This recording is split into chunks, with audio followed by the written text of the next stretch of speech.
Russian President Vladimir Putin travels between meetings in a range of unique land, air, and sea vehicles. Imagine for a moment walking out to your own helipad for work, where your personal helicopter is waiting. Imagine possessing the world's most impressive, sizable, and secure fleet of vehicles. Vladimir Putin enjoys traveling in elegance, but his modes of conveyance make use of some of the most cutting-edge security and communications equipment available. In addition to luxury, there are also numerous defenses in place to keep the Russian president safely out of harm's way. Today, we'll see how the fleet of the Russian president combines style and security. Vladimir Putin is renowned for not holding back or cutting corners when it comes to his personal safety or capacity for control, whether by land, air, or sea. Putin has built his fleet with some incredible machines, so let's have a look at them. Traveling on land. Up until 2018, he typically rode about in a Mercedes-Maybach S600 Pullman limo. There were 11 of these vehicles in the presidential pool, according to the Federal Security Service registration, but the main S600 was replaced in 2018 with a Russian construct design that Putin had personally advocated for. It is bomb and bulletproof from all angles and fitted with a multitude of communication equipment.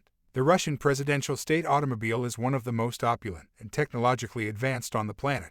In addition to sophisticated communications and security capabilities, this luxurious limousine also includes bulletproof windows, chilled champagne, and leather seating that cost tens of thousands of dollars, just to give you a sense of the car's cutting-edge technology. A unique FSS unit called the GAN, or Special Purpose Garage, controls all of the vehicles. When the Council of People's Commissars ordered that 6 cars be set aside for Lenin's family, the unit was founded in 1921. The presidential limousines must have an armored saloon, an emergency run system, which enables the vehicle to continue moving for at least 18 miles at a speed of 50 miles per hour even if all 4 tires are shot out, as well as other features. Candidates for the role of presidential driver undergo a rigorous battery of psychiatric exams, as well as instruction in driving in challenging circumstances. Being one of the president's drivers requires a lengthy application process. Candidates must first spend some time working in the FSS operating section before spending some time driving a presidential escort vehicle. Following that, candidates might compete to become the president or prime minister's driver. On average, the procedure takes 7 to 15 years. There are more than 10 presidential drivers, and they must continue their training even after securing the position.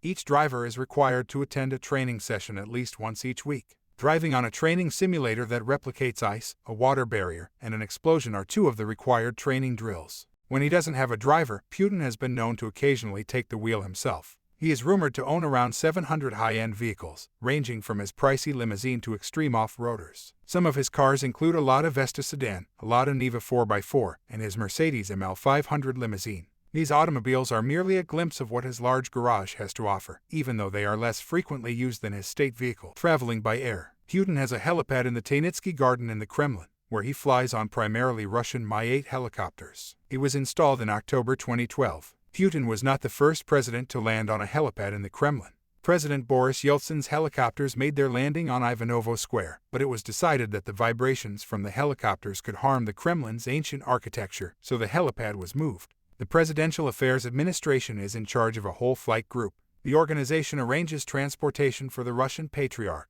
the President, the Prime Minister, the Foreign Minister, the Speaker of the State Duma, and other senior figures. The group also provides transportation for the journalists from the Prime Ministers and Kremlin pools, as well as for the people in their delegation, press service staff, and protocol officers. The fleet consists of Tu-214 and Il-96-300 aircraft. These are also supplemented by 2 Sukhoi Superjet 100 aircraft as well. Additionally, the organization maintains a special aircraft with specialized communication equipment that enables the president to talk with and control Russia's nuclear forces in an encrypted mode. The Vnukovo 2 airfield serves as the unit's base of operations. Since 1996, a heavily modified Il-96 passenger airliner has served as the primary presidential aircraft. The head of state can get in touch with any organization or institution while in flight.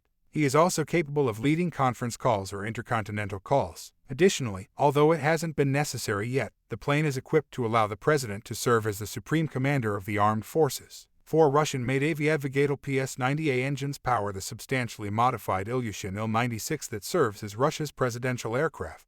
4 Il-96 PU aircraft, flown by Rossiya Airlines, are used in Russia for presidential transportation. Boris Yeltsin traveled on the Il-96 before Putin, and 5 different aircraft have served in this capacity over the years, but only 4 are now in service. According to reports, at least 2 are used on every presidential trip, with 1 carrying the president and the other serving as a decoy and carrying members of Vladimir Putin's staff. All 4 jets are reportedly fully fueled and ready to take off when Putin is ready to depart, at which point he reportedly chooses one at random. The jet has undergone extensive modifications to enable the president to work, communicate, and maintain security while on board, as one might anticipate. There may be air defense systems and perhaps an escape pod on board, according to sources, although specifics are closely guarded secrets. The Russian president isn't one to cut corners, so his VIP jet is lavishly outfitted on the inside. Luxurious white leather, walnut veneers, and gold accents are used to decorate the cabins. The inside is decorated in a neoclassical style that is more analogous to a high-end hotel than a plane, and numerous walls and headrests bear the presidential standard coat of arms of Russia. The president has a private bedroom with a king-size bed where he sleeps. He and his visitors can sit comfortably in spacious white leather seats around a large conference table to conduct business. Unlike the typical airplane galley, the Ilyushin boasts a luxurious presidential bar that is stocked with the world's finest wines and whiskeys.